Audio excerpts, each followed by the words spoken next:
ছোয়াখি দুয়ার খোলো মাগো দাও বিদায় ছোয়াখি দুয়ার খোলো আমাদেরকে দাও বিদায়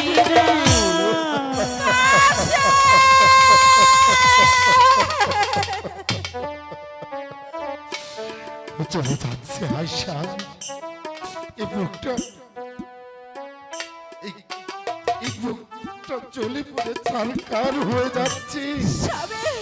মিশরের এত বড় বীর থাকতেই তার সন্তান আজ অন্ধ হয়ে চলে গেল সেই জঙ্গল মাঝে।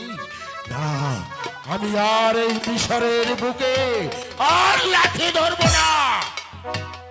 এই লাঠির আঘাতে কত মায়ের বুক আমি খালি করেছি, কত স্ত্রীর স্বামী হারা হয়েছে। তাই তো সেই অভিশাপ আমার জীবনে লেগেছে। তাই তো আজ আমি প্রতিজ্ঞা করে বলছি, আর কোনোদিন এই মিশরের বুকে আমি আর লাঠি ধরবো না, আর লাঠি ধরবো না।